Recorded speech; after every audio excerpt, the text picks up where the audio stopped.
Hello and welcome to the Brass Junkies. I am your host, Andrew Hitz, and I am joined by Lance LaDuke. Lance, how are you?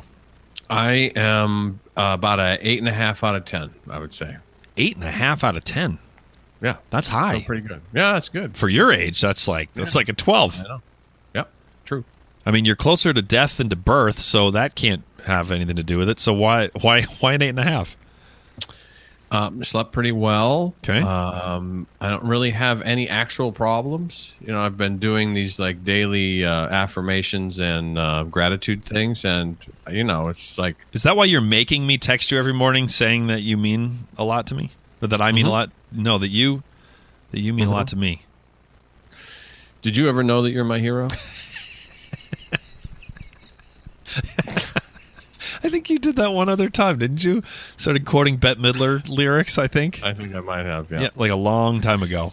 You know, some say love, it's like a river.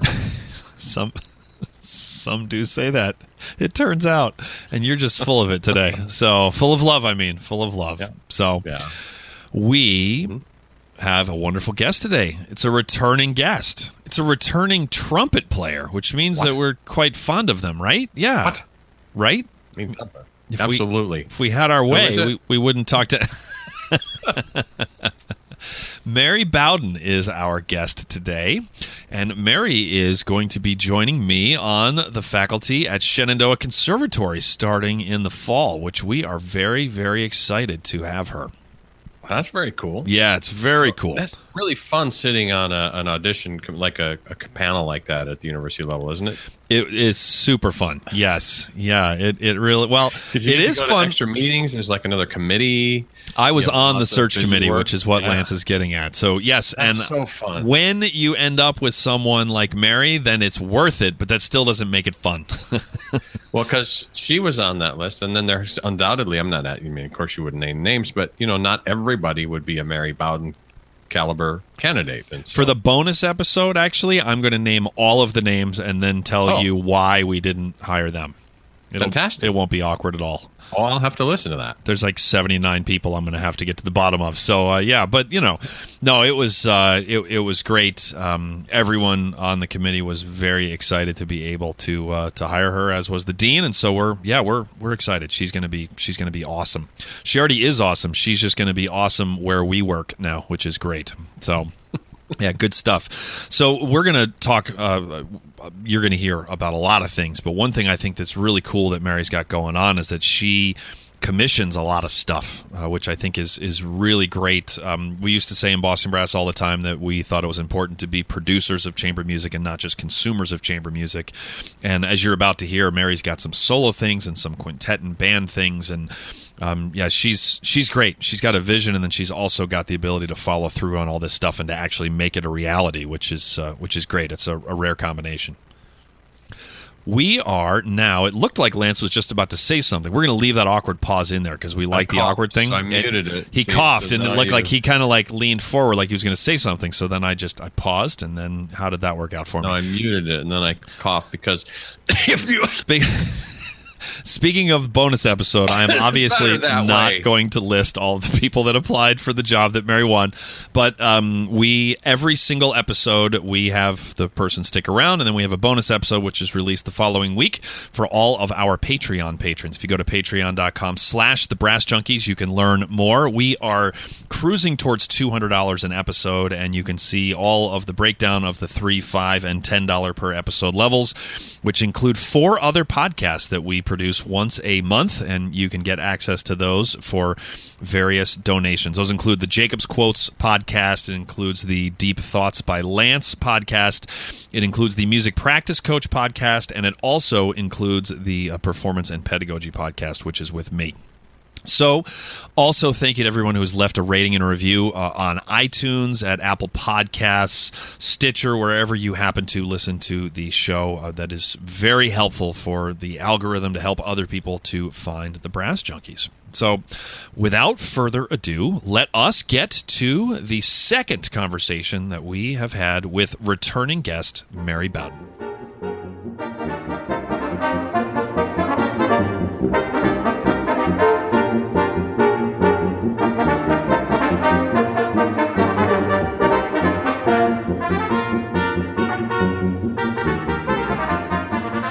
And today on the podcast, we are joined by a return guest, Lance, which means that either she doesn't remember how painful this was the first time or she's super bored. Which do you think it is? Man, it could go either way. Or actually You both. lost a bet? Lost a bet. Yeah, there you go. No, we are joined by the incredibly talented Mary Bowden. Mary, how are you today? I'm great. How are you? Doing just fine. Where in the world are you? You travel as much as we used to, and which it makes me tired just reading your itinerary. It's incredible. So where in the world are you today? Today I am in Naples, Florida. We just played some Christmas. We just played some Christmas services here, and so now we're going to enjoy the week until the New Year. There you go. And you said before we started that that's one of the homes you own, because you own like multiple homes. Are you collecting them, or what's the deal there? Well, we lived in Naples for 10 years, and we love it here. So we're actually renting our house to a couple musicians, and we gave them a bit of a discount so we could come live in the guest room sometimes. So that's creative. I like it. Yeah, there you go. I hope none of my friends who I occasionally like say in the New York City area who I crash with, I hope they don't hear that and start charging me rent. But yeah, that's interesting that you can knock rent off for the ability to occasionally squat in your own home. I like it. Yeah, that's good planning. So you just got hired at Shenandoah Conservatory where I teach. We are very excited to have you join us in the fall. Yeah, I am too. I'm looking forward to it. Yeah, that's gonna be really great. Can you actually tell us what it was like going through the application process? I was on the search committee, so I was on the other side. Obviously, I have been a huge fan of yours for a long time, and obviously the entire committee really loved what you presented. That's why we hired you. But can you talk about it from your side of things? I think a lot of people don't know what it's like to go through the college hiring process, and you literally just went through it last month. It was interesting for me because I was not looking for a position, and Yeva, the piano professor at Shenandoah, I met her at Marlboro Music Festival this summer, and I got an email from her, I think in September, telling me about the position, and she wanted to recommend me, and that's when I started to look at the school, and I saw that it was within driving distance, and I talked to the dean, and that's when I decided to send an application. So it came from a personal connection, just knowing about the position, because I was not looking. I would not have applied if it wasn't for Yeva. So I'm really grateful to her for sharing that with me. Boy, how good is she at the piano? My goodness. She's amazing. Yeah, she's really, I had never heard, I've only been there, this is only my second year, and I hadn't heard her play yet, and I heard her do 4 recitals for the 4 people that we actually had into town, including yours, and she she obviously didn't spend much time. Each candidate had the exact same amount of time in terms of how long she had to work on the music and how long to rehearse with her, which was not very much at all. And I couldn't believe how great she played. It was just really, really impressive. So one of those rare musicians that can really be making musical statements even while their brain has to be going fast, since she hadn't had the music for very long. So what did the day look like for, I of course know the answer to this because I was there, but to tell the audience, like what did the process look like after you got to town? Well, I flew in the night before from West Palm Beach. I was playing with the ballet that weekend. So I flew in and drove from D.C. and then immediately rehearsed with Yeva for about an hour. And then the next day, man, what time was that breakfast? I think the breakfast was at 8. It was super early. I don't think I was at breakfast that day. I think I did lunch and dinner with you. So, but yes, it was early. But just to because I'm paranoid, I did start warming up at 7:15. I'm sure my neighbors loved it in the hotel. So I did a little bit of a basic warm up and then had the breakfast, because I know, like, you never know if things are gonna, with the schedule, if it's gonna stay on time or how that's gonna work. Sure. So I just wanted to be warmed up just in case, and so I could be more relaxed. Yeah, it was just like a day of spending time with nice people, and it was actually relaxing. I was surprised. I think it's just because the company of the people was really nice, and so it just actually wasn't that. It didn't feel that stressful to me at all. And playing with the Ava was super easy, and I got to warm up in the venue before. So yeah, it was just it was an easy day.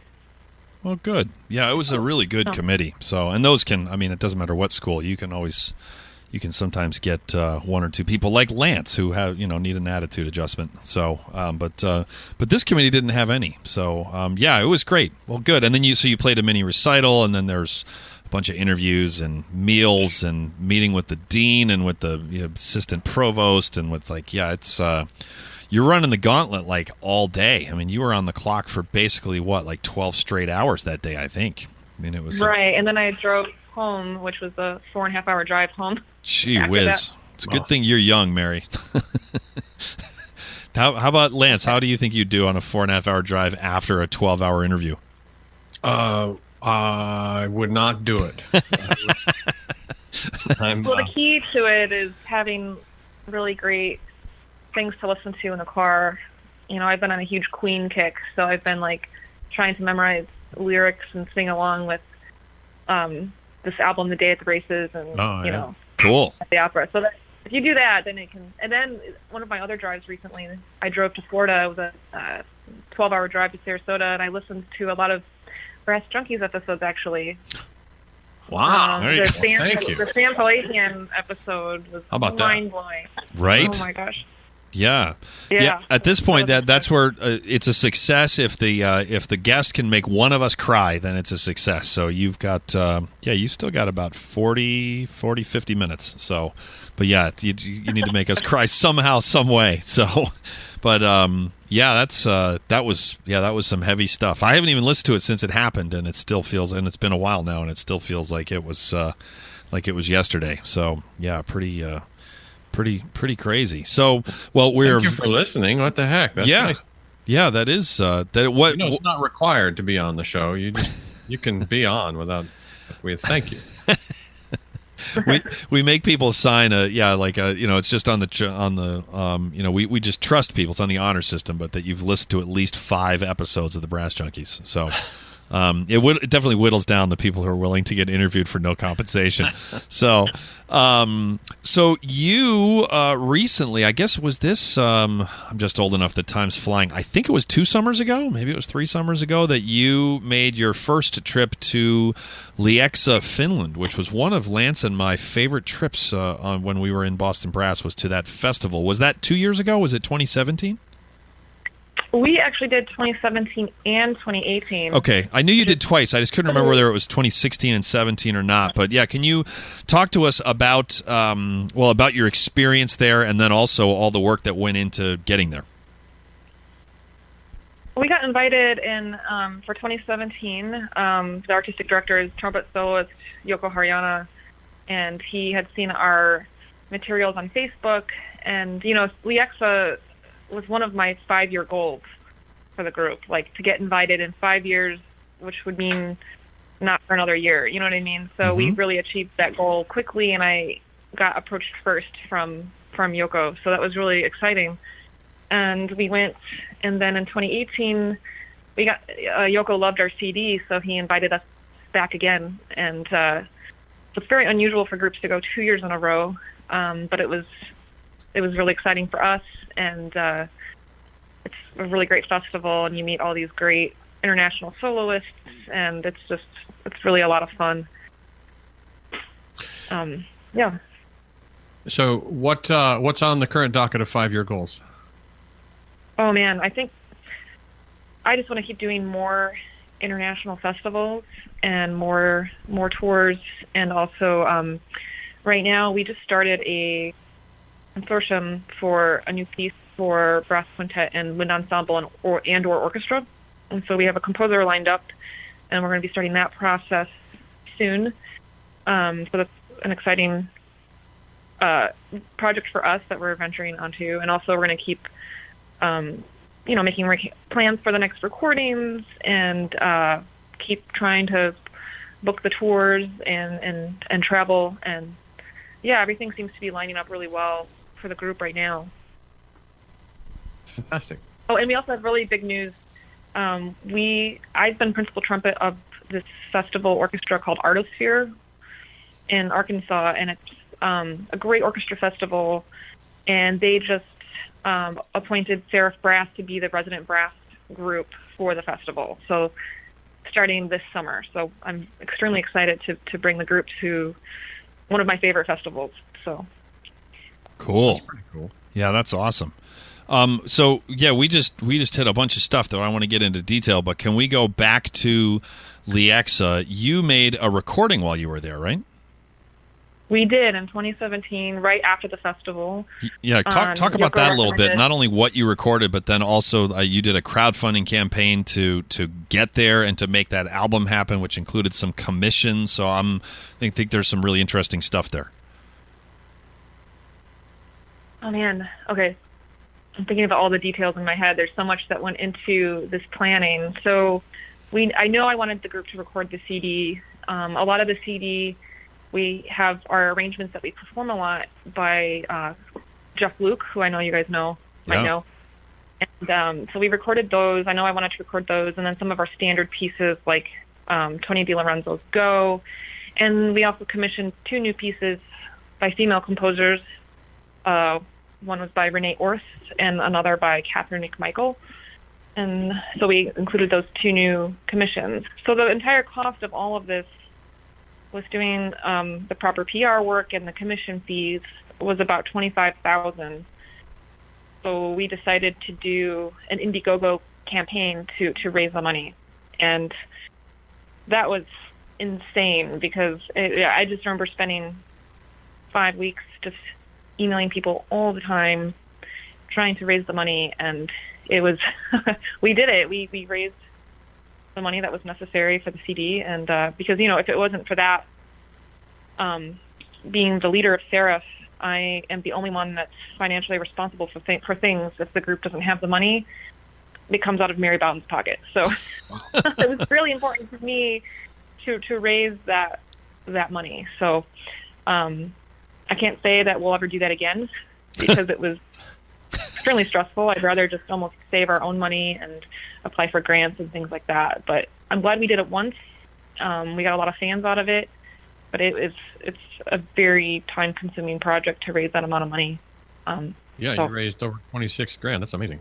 Yeah. Yeah. Just looking at the page there. Yeah, that's not easy. We raised $7,000 for a brass recording project album, and it was not easy. So yeah, it's a hustle. It's like even people who are.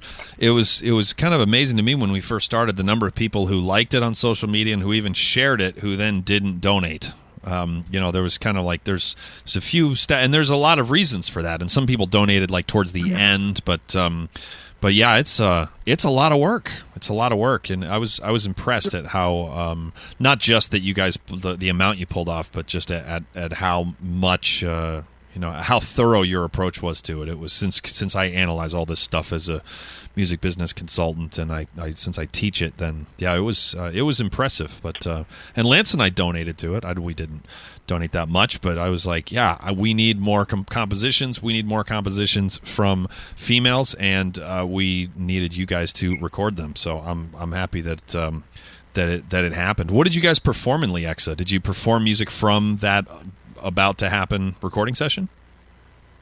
We did. We performed all of the new works plus Jeff's arrangements at the festival, and then we recorded immediately after the festival was over.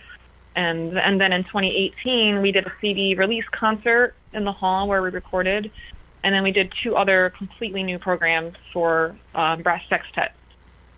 So that was our new project that we added in an extra trumpet on some programs. So we're going to ask you more about that in a little bit, but I think first, our good friend Lance here is going to tell the people about Duquesne University. People, let me tell you about Duquesne University. Please beautiful do. And sunny Pittsburgh, Pennsylvania. Duquesne University is the home of the Mary Papert School of Music, and they are sponsors of this fine program that you're listening to right now. So very special thanks to Mary Papert School of Music for being one of our sponsors. And if you're interested in finding out about what's going on there, and you should, because there's some great stuff happening, fantastic faculty, really cool ensembles, great opportunities, you can click on the link in the show notes below. I guess it's below. I guess unless you're holding your phone sideways, then it might be to the right, left. But anyway, click on the link and you will be taken to a page created especially just for you. And super special thanks to Jim. There's no I in team, but there is an I in Jim Nova for helping make that possible. I think anyone who needs help finding the link in the show notes on their podcasting app is probably old enough that they're not going to be going to college. That's fair. I think that's maybe a safe bet. So, Guilty.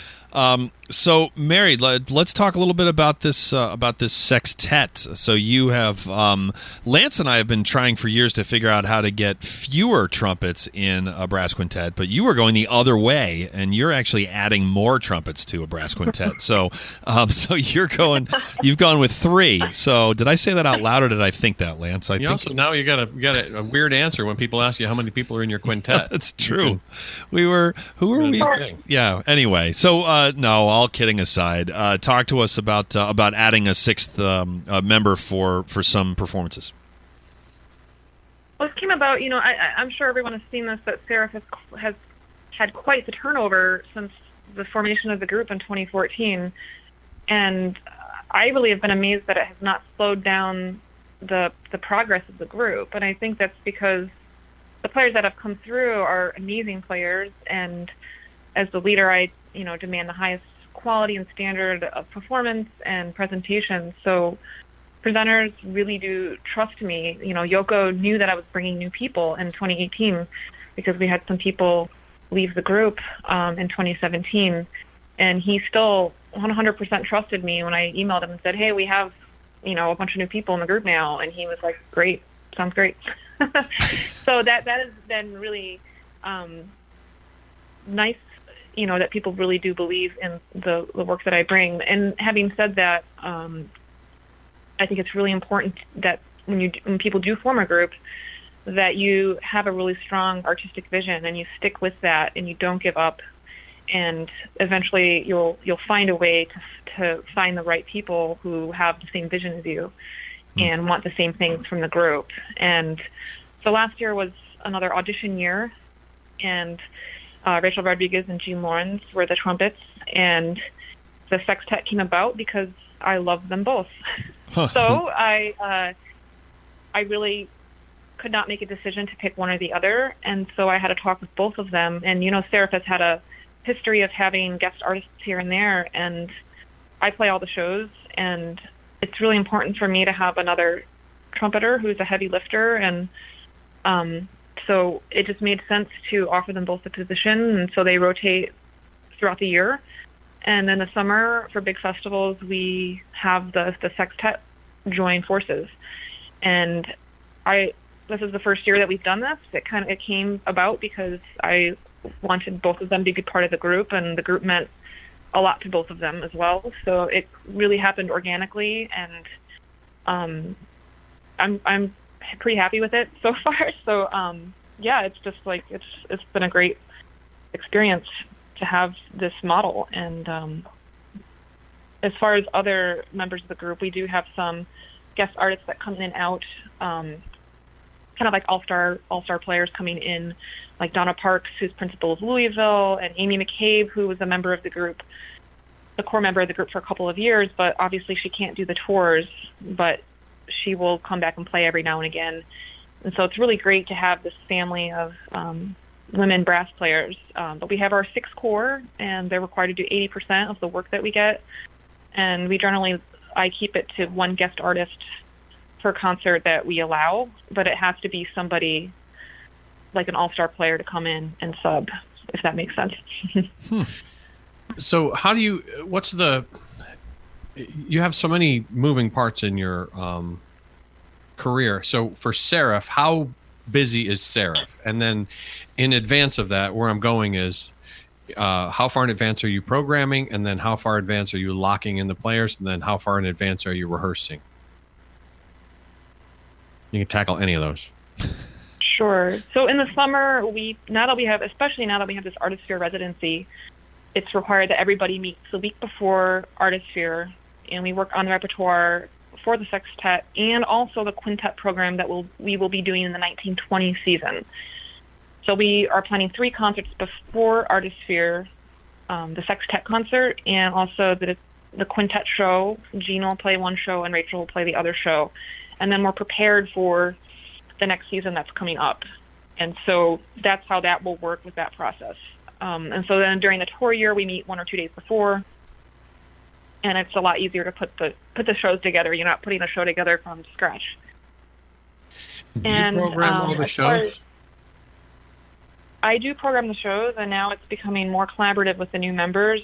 If they make suggestions, I include them, and some of the members, Hannah, Gretchen, and Rachel Rodriguez, have started arranging for the group. That's another new exciting part. So we're getting some new arrangements from the members, and so a lot of this is done pretty far in advance. We'll have our programming for 1920 done by June, so we can really work on that repertoire for the following year. And then as far as scheduling the members, some series book really far out. Like we have some booked already for the 1920 season, and throughout the spring, late spring, we'll probably tag on a bunch more, and then from that point on, then we see how the trumpets want to split up the season, and if anybody else needs a player to come in here or there. But we really try to stick with the core ensemble now. Right now, we have this very complicated Google Drive that we share, but it's really helpful because I have this big sheets where people write in when they're not available for next season. And again, this is the first time that we're doing this. Normally, I would just book what I'm available for and then, hope for the best. But now I'm really trying to work around everybody's schedule, and so that's a new thing for me as well, and I have to work around my new schedule. So we're going to be really trying to be mindful of the people's schedule so we can really stick with mostly the core members. I'm a nerd for this stuff. So how are you dealing with the scheduling? What app or service are you using for that? It's actually, we're just using a spreadsheet on Google Drive right now, and we have every month people write in the dates that they're definitely not available. And then I look at that, and I mark in which touring dates that we can do, and then those are the dates that we're looking for concerts, and then we send that to our manager as well to help look for some things. Gotcha. It's pretty brilliant to have 6 core, to have 3 trumpets, such that that either one of them can be skipping a concert, and it's still the two of the core trumpet members. I mean, so for artistic reasons, it's cool, but it's also really smart just in terms of like a branding position. And it's funny that what you deal with on a macro scale, we deal with here on the Brass Junkies on a micro scale, which is that getting Lance's schedule and my schedule to line up with some famous and almost always super busy brass player is really hard. So you could find lesser players who could be available every time that you ever had a gig. And not bad players, but just lesser players. But if you want someone like Rachel, fill in the blank, any of them, you want someone of that caliber, then they're just not available all the time because people want them to be somewhere else with their horn because they're amazing. So it's pretty fascinating how you found some creative ways to get around this that are also artistically really beneficial. Sure. Another thing that we've done this season is we just gave our first 10-piece concert, which tied in all of the guest artists. We now have a first call tuba for Gretchen, the tuba player, Samantha Lake. She's a Juilliard graduate, and she just played our Christmas shows with us. And so it's just nice to have a really, really great person who can come in as a guest. So we're still playing great music and putting on great shows, and I don't have to feel stressed if someone gets sick last minute or has an emergency. It's nice to have in your back pocket some really fantastic players who can come in and play the show. Right. How much of your the music that you perform is from memory? Right now, we're doing the beginning and the end for memory. So I've gradually added that in. Starting last season, we started the memory. Like, we do the Hungarian Rhapsody for memory now, and we do our opening piece, the Holberg Prelude for memory. Mm-hmm. And we're working on memorizing De Laurentiis' Go. And so we have a process this year that every tour we do, we're going to memorize a chunk of it. Right. And then hopefully have it memorized for the 1920 season. So we're really trying to do it in a really smart way and not like a shocking way, but just the repetition helps so much. You know, now the list, we can play that in our sleep by memory because we've done it so many times. Sure. So eventually we'll have a good chunk of it more of it memorized long term. Speaking of memorizing in a shocking way, the year in 2000, summer of 2000, when I won the Boston Brass audition, the band decided to not have a lot of turnover in the show because they were going to memorize the show for the next year. And so they had been playing almost all of that music for the year beforehand, except for me as the new guy. So they were like, here you go, learn all like 16 of these tunes. I was like, ah. So, and I was young and had no other responsibilities. So I was able to do it. But yeah, that was a long summer. That was a very long summer. So at least with my, I was never even marching band because there wasn't one in my hometown. So like I did not have a lot of experience memorizing music, but I got good at it quickly just to avoid a public embarrassment. So, which Lance knows nothing about. What's your strategy for memorizing? I like to memorize in chunks, personally, and I'll give myself a goal of memorizing the beginning to beat, and sometimes I play along with the recording, and I do it very slowly, so there's no mistakes. And then I gradually speed it up. I find a mistake that some people make is they try to memorize at a tempo that's too fast, and so they're memorizing mistakes essentially. So I do it as slow as I need to go with no mistakes for memory. In a minute there's a mistake, I stop and I go even slower. And I do some solfege. If you can solfege it, then it's going to be implanted in your brain. If you can actually sing the notes and with the syllable, that's really helpful with the fingerings. And so I just do it slowly, and then it sticks. Do you do movable dough or fixed dough? I do fixed. Yeah, good. That's what I was guessing. Though, as soon as you said it correlates with a fingering. So yeah, for brass players, that's the only answer. But if you tell movable dough people that, then they start writing letters to the editor and they drag signs behind airplanes telling you that you're an idiot and all the above. So Lance feels very strongly about this. So you should email Lance actually because he's got a lot of thoughts on this subject. Yes, You can reach me at don'tcare@whatever.gov at don'tsolfege.com. Yeah, there you go. So you have an album that is coming out soon called Reverie. First of all, when can we expect to hear? When is that being released? It's being released in April through Summit Records.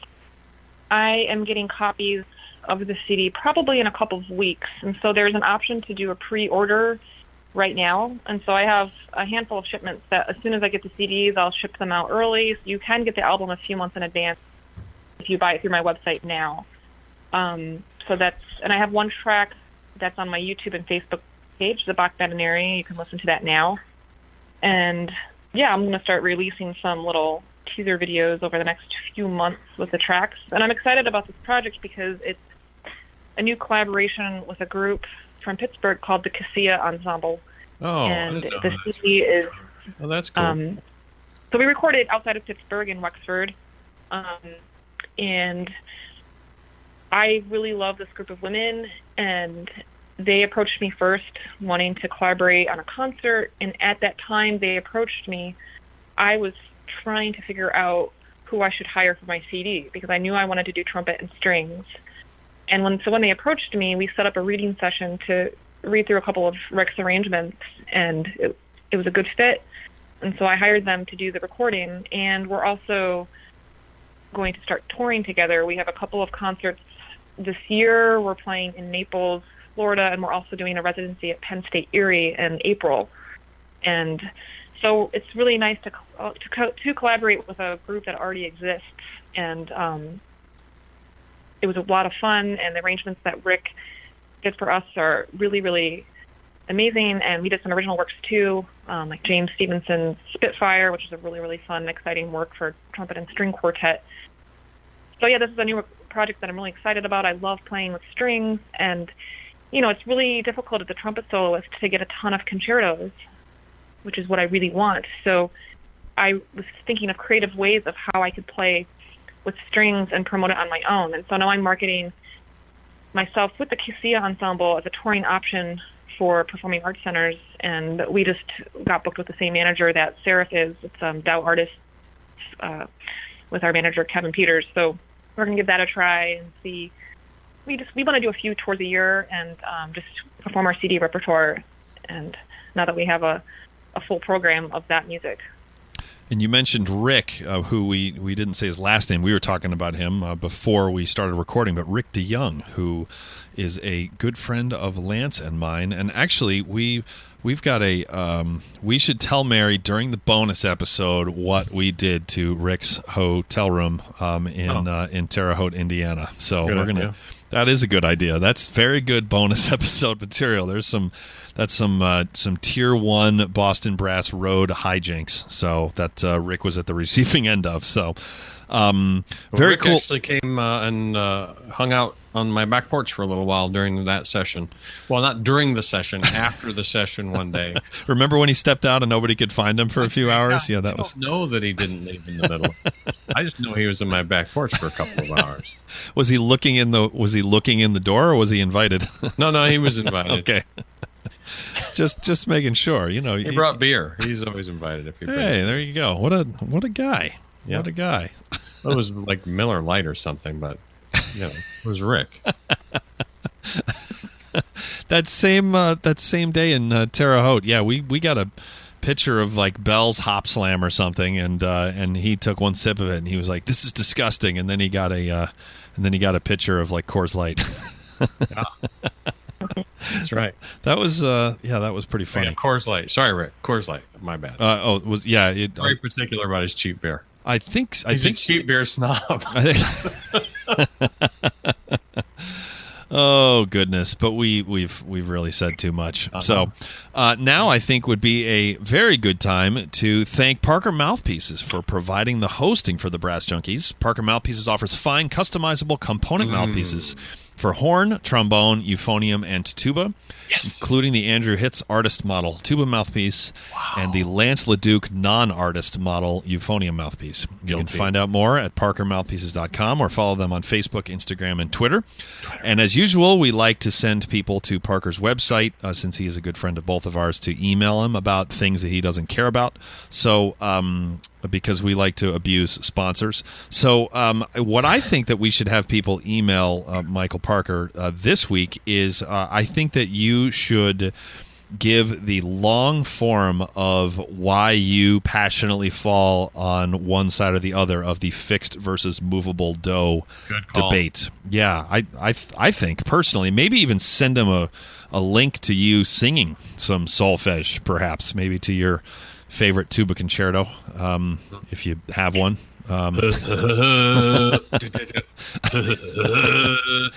Hey man, there are others. I've heard that there are others, but anyway. All right. So, getting back to Rick, how did you end up hooking up with Rick in terms of him doing the arrangements for you? I believe that I met Rick at ITG. Okay. And he had mentioned, I love arranging if you ever need someone to arrange some things for you. And again, so good.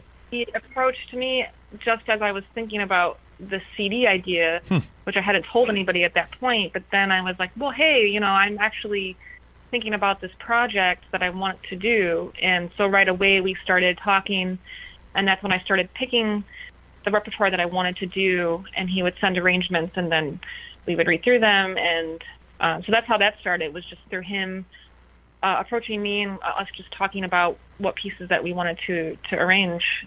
And yeah, just personal connections are great. He was very excited about it. He was really honored to be asked, and then he just thought it went great. He was very, very excited about how you played and just how it all came together. Yeah, he reached out to me about it too. Yeah, he's so good. He's a great composer, really great arranger. Yeah, he's super talented, and he played the hell out of the piano too. Yes, my favorite arrangement of his is of the Arben's Norma, variations on Norma for string quartet and trumpet. So it's a really neat arrangement, and I mean, all of his arrangements turned out really great, but that one in particular is one of my favorites. Very cool. How did you decide to go with Summit? They did my first CD, Radiance, and also the Seraph Brass CD, and I decided to go with them because of they have released so many great brass albums. Just having that name behind you gives a lot of legitimacy to the album. And also, I was pricing out the cost of what it would be for me to design my own booklet and to print it. And I thought it was more cost effective just to have a label like Summit do all of that work and take care of that. And for me, that was just doing the numbers that made sense to me. So, well, let me ask. I don't have enough hours to do all of that. Let me ask a potentially stupid follow-up question, which is why are you replicating CDs? I mean, are you selling many hard copies? Yes, at the live shows. We sell a lot. Right. Oh yeah. I mean, you barely sell any online because people stream or they get it on Apple Music. But at the live shows, there's still a lot of people that buy the CDs. Well, it's an artifact. So I'm amazed it's a way too, for them to take a thing home that it's like they can physically have this thing that maybe even get you to sign it, and it's a physical thing that can go with them to remind them. Yeah, I think it's a must for live shows for sure. How many days a year are you on the road in one capacity or another? I am not sure. My husband's sitting next to me, and I just looked at him. I remember I listened to the podcast that I did 3 or 4 years ago, and I remember saying 50%, but I think it's more now. Yeah, it's a lot, but I really enjoy it, and I like the travel as long as I come home and have it spaced out, so I'm not gone for super long chunks of time. I think it's really nice. Well, and what's the maybe there isn't such a thing as a norm, but what is the general breakdown in terms of the portfolio, in terms of solo appearances, Seraph, teaching, those kind of festivals, or what? How's that break out in terms of percentages, ballpark? Well, Seraph right now seems to be settling in on 40 dates a year for concerts, and I would like it to be more, but I'm also okay with 40 right now, and just maybe we can ramp up more in the summer. Solo stuff I'm not really sure, but it fills in a lot of time as well. I don't really know the percentages because I'm kind of living week to week right now. Mm-hmm.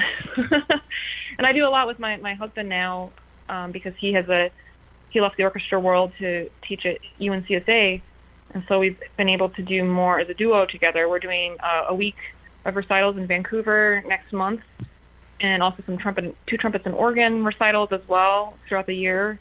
And so now we get to travel together, which is great. And so I mean, it's adding another element in my life, and now this teaching job at Shenandoah will add another element in there. But I think it will allow me to really work on projects that I really want to focus on, and do less of gig type work, and really just focusing on concerts that I really, really want to do. And I think that's going to be a nice change. Because right now, with the work that I have, I work full time, but I feel this pressure to fill in every week with something. And a lot of it's stuff that I really enjoy, but sometimes it's being on the road every week is really hard. So I was thinking about that also. It was funny that I was thinking about that in my mind, and then when Yeva wrote me, it just seemed like that timing fit up with what was going inside of my head. Like right now I'm commissioning a new concerto by Vivian Fung. It will be the first concerto by a North American female composer for a female trumpet soloist. So, hey, you stole my last question. Okay.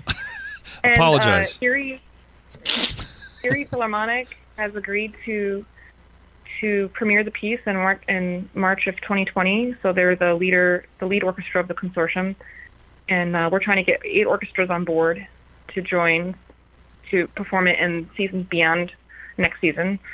And so that's what we're working on right now. And I just will really appreciate the time to not be running around like crazy, and really focusing on working with Vivian one-on-one to create a really fantastic concerto. I plan on visiting her a few times and working with her and really making sure it's a piece that we both really love and that I can really be proud of. And it's just something I really wanted to do, again, to book more concertos and to do more concerto work. I really wanted a piece of my own by a great composer, and it's great that it's a female composer. So I'm super excited about that. Yeah, it's so cool. That's great.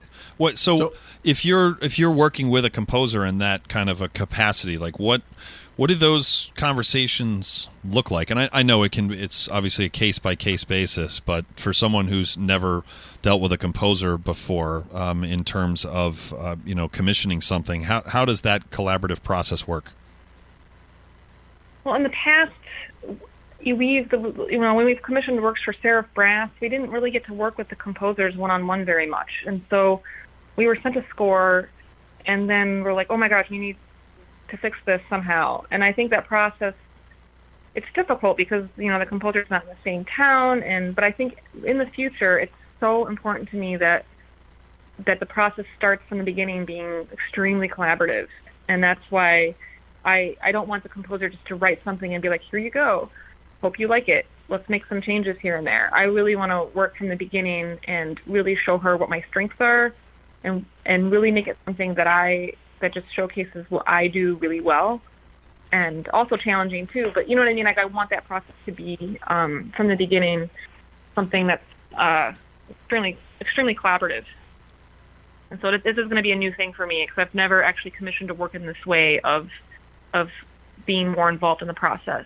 So once we get the orchestras on board, we have a deadline of April. So any orchestras interested, let me know. And once we have the orchestras on board, then she'll begin writing this summer. And so the summer, hopefully I can plan a trip to visit her, and we can start working together and just communicating a lot to get the piece started. It's so great that you're commissioning works, especially works for brass by female composers. I think it's so important, and there's already been so much great music written by female composers that doesn't get played enough. And so I think that even not only are you providing more repertoire by female composers, but then I think that also can lead people to maybe dig a little bit deeper and to not only program music from dead white dudes. So, which their dead white dudes wrote some really great music, but it turns out that there are living other female, too. Yeah, exactly, composers and non-white composers and all of that. And so I think it's awesome that you're moving that forward, but also it's really important that you're moving it forward in this like artistically kick-ass way as well. I mean, it's great, and you're putting tons of time and energy and all of that into it. So it's not just moving it forward for the sake of moving it forward. It's like, oh, by the way, this is also incredible art, so that anybody who's bringing a prejudgment to the situation and just play music, really can't poke holes in the fact that it's like you're producing amazing music and you're moving all this stuff forward. I think it's just wonderful what you're doing. Thank you. And another thing I want to add, since I've listening to the old podcast last night and reflecting, is that I thought there's been a lot of challenges, and I don't know if you've seen that show, How I Met Your Mother, the character Barney, when he's like, challenge accepted. My husband's always teasing me because I've had a lot of people along the way be like, this isn't going to work.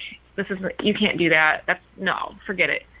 And I'm always like, challenge accepted. And it just makes me drive more forward. And I also take really big risks.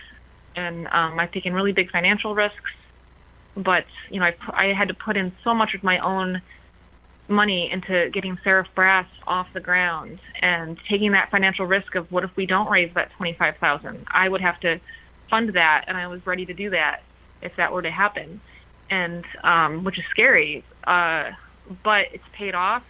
I've been paid back for most of my investment with Seraph, but it takes for something like that to succeed, it takes someone who's willing to take those risks. Otherwise, things will not get off the ground. And that's why with this concerto with Vivian, I don't think anyone else would. It would take to take that risk. I'm also financially responsible for that piece, but I have to believe that I will get these orchestras on board to make this project happen. And you know what I mean? Otherwise, nothing will happen if you don't take the risk. That's great. Yeah. So, begin with the end in mind. So, well, actually, to add on to, or just to tag on to that for a second. So you have, things seem to be clicking on all fronts right now. And so if you're not there already, this is an old guy talking now, soon you will have an embarrassment of riches where you have way too much opportunity for capacity. And so what is your plan in terms of curating those opportunities? I think it's just making choices. I've already, when we last talked, I had some positions that I've since quit. I was principal trumpet of Sarasota Opera, which is a 2-month job in the winter. I resigned from that. I resigned from Des Moines Opera, just jobs that I've sort of outgrown, because there needs to be room for touring with Seraph and working on my solo projects, and also seeing my husband. So I've already made some of those difficult choices. How do you know which ones, and how do you know when? Well, something like Des Moines, I wanted that job for so long when I was doing orchestra auditions, and then I finally got it. But then, it's great music, it's great opera, but you're living in a dorm for 5 weeks, and I'm not seeing Dave, and it's playing second trumpet, which I'm great at, but it's not my number one passion. So when I sat down with the calendar and was really looking closer at things, it was like, okay, what could I be doing with my time that aligns with my vision? And I wrote down my most important things in my life, family and the solo career and Seraph brass. Those are the main things. And so I really just try to stick with those, the most important things that are there. And now having my studio will now be on the top list, to have to cultivate a really great trumpet studio. So obviously some things are going to be deleted. Like I'm not going to be doing any more church gigs. I'm not going to be, maybe I can't do as much sub work with other orchestras. But again, that's not like a high thing on my priority list. Right. I love playing an orchestra, but maybe some of those things I have to say no to, which I'm completely okay with. Okay. So and I think this, to me, I think is a really, I'm excited to hear your answer to this, because I think it's a question that a lot of people have and they're not quite sure how to do it. But how do you say no? How do you say no to opportunities that come in, or how do you get out of existing, like how did you quit the things that you quit? Like what's that like? Because that's uncomfortable for some people, and I think I'm guilty for sure. I've stayed in situations, professional situations, longer than I should have, just because I didn't quite know how to get out of it. Just quit the podcast, man. Just be brave. Okay, so Andrew, I didn't know how to tell you this, but so Mary, how do you do that? Well, the positions that I've left, it just made sense because I wasn't happy doing them anymore. And so it actually wasn't that difficult. It was hard because, when you audition for something, it's hard to win an audition. And so it's hard to let that go. But once I let it go, once I ripped off the Band-Aid, I had no regrets after it. I just didn't even think about it. Mm-hmm. And I'm proud that I was a part of those organizations in the past, but just saying no and being okay with it, I think is okay. Because I'm also like a very firm believer in not backing out of obligations. I hate it. I do not put up with that with Seraph Brass. You commit to a date, I expect you to be there. You know what I mean? And so I did say yes to a lot of work this year where part of me wanted to back out, but then I thought to myself, I hate it when people do this to me. I'm not backing out. So I think just keeping that in mind for next season is going to be really valuable for me to just remember it's better to say no up front than to back out later, because that's no good. You don't do that. Right. So I just live by that rule because I just, I actually am missing, maybe it's not okay to say this publicly, but it's okay. I'm missing the first 2 weeks of school or the first week at school at Shenandoah, because I just got signed this summer with the World and European Brass Association, which is run by trumpet soloist Otto Sauter, and he hired me for 2 weeks in Europe to teach and to play recitals, and he booked me in August. I've already committed to that, so before anything was offered or signed, I was very upfront with the dean about that, and it was really great that they're supportive of understanding that a professional musician can't back out of things that are previously booked. Now, moving ahead, I will leave those 2 weeks open and not take anything. But I really stick with that rule of not backing out of things. So it's a good rule. You never upset anybody by not backing out of things. So yeah, that's for sure. So I've got one more question for you before we get some more Jens advice from you. Thinking to how busy you are, I'm thinking back to how busy I was when I was, say, in my early to mid 30s, and exactly 0 people ever asked me whether I had ever thought about settling down and starting a family. But that seems like something that a whole lot of people ask women, as if your main purpose in life is to just procreate. I'm wondering, do you get that question ever or a lot? And if so, how do you respond to it? Because no one ever asked me that question. Literally 0 people anywhere in the world asked me that question when I was in that situation. So I'm wondering if it's different for you. I do get asked that, and oftentimes, unfortunately, it's oftentimes asked by another female in a way that's very judgmental and annoying. That's what I assumed.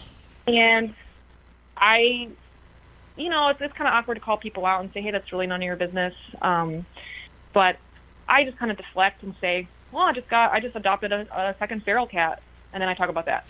That's what I do. I love it. I really feel like it's like, I really want to encourage other women to mind their own business. You know what I mean? Because sure. Because you're right. People don't ask men that. And it's like, if I want to have a family, I'll do it. And I'll do it on my own time. And, if it's right now, Dave and I are really enjoying our life as travelers and adventurers. And I know people are I got so many text messages about the Shenandoah thing. Oh, you're moving to Winchester. And I'm like, I am, but I'm also living in Winston-Salem and sometimes Naples. And people get so confused because it's it's living outside the box of what people do normally. Sure. But we love it. Like, it's just, we love it right now, and maybe we'll settle down at some point. And, but right now we're really enjoying our life as being adventurous and having our 2 cats as our kids right now. So that's hard enough, Humans are hard at not taking their own life and then applying that filter over someone else's and be like, she's running out of time, or he should be doing this or that. But I'm not kidding you. 0 people, even, and I on the road, as we all have, I have talked to hundreds of people with no tact, hundreds of people with no social skills. Not a single one of them ever asked me so are you ever going to knock this off and make some kids? Yeah. So, add it to the long list of things that Lance and I have never had to deal with. So, another thing that's a little, I just want to tell this story real quick because it's something that happened last year. Dave was in Naples Philharmonic, my husband, for 10 years.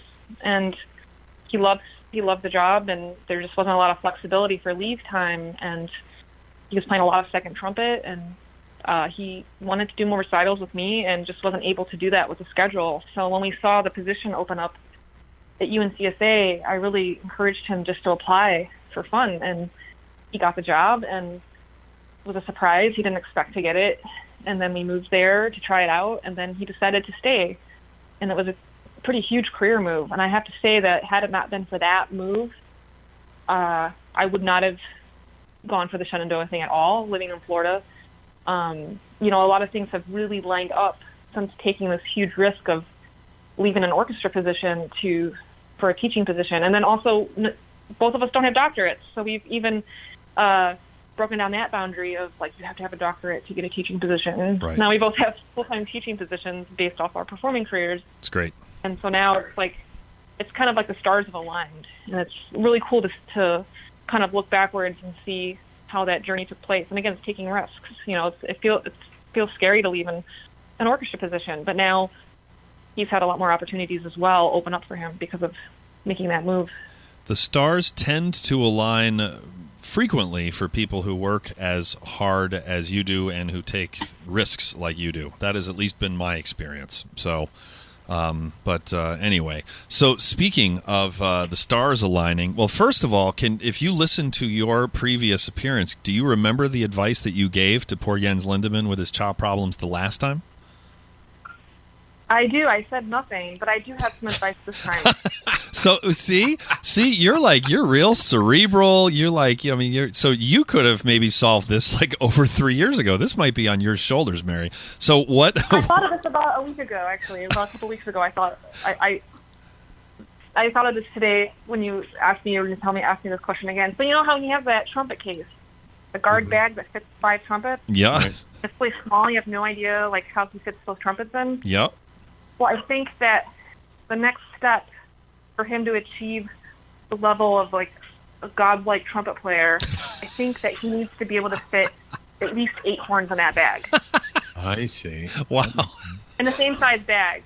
Then I will believe that he's like the god of trumpet if he can fit 8 horns into that same size bag. So this is like a Sisyphus kind of a situation where, like, yeah, he's just trying to roll the stone up the hill, but it's like the wrong hill. Or Lance was talking earlier today on a business call about, like, you climb the mountain and you realize you're on the wrong mountain. So he's been, like, working on his face, but he needs to work on his bag.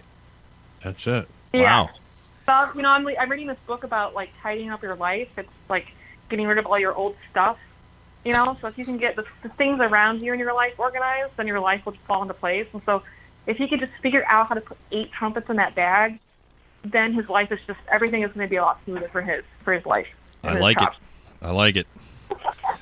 Seriously, though, I'm going to buy that case, actually. If it's 5 in one bag, I'm like, what? It's just crazy.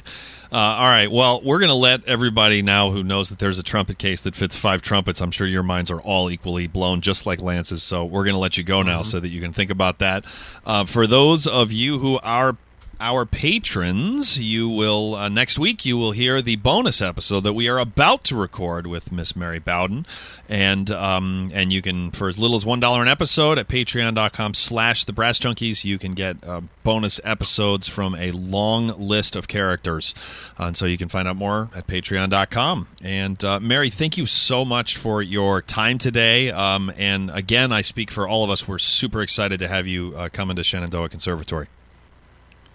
awesome. Thank you. And that is going to do it for this episode of The Brass Junkies. You've been listening to The Brass Junkies on the Pedal Note Media Podcast Network. If you would like to hear the bonus episode featuring today's guest, please visit patreon.com/thebrassjunkies to learn how you can support the show and instantly access all bonus materials, as well as gain access to a special patron-only Facebook group. The Brass Junkies is produced by the amazing, wonderful, and truly inspirational Will Houchin. The theme music was composed by Fernando Dados and performed by Andrew Hitz and Lance LaDuke. We are at Pray for Jens on Twitter and Instagram and have a Facebook page at facebook.com/prayforjens. You can find out more about the Brass Junkies and all the other Pedal Note Media podcasts at pedalnotemedia.com. This has been a presentation of the Pedal Note Media Podcast Network.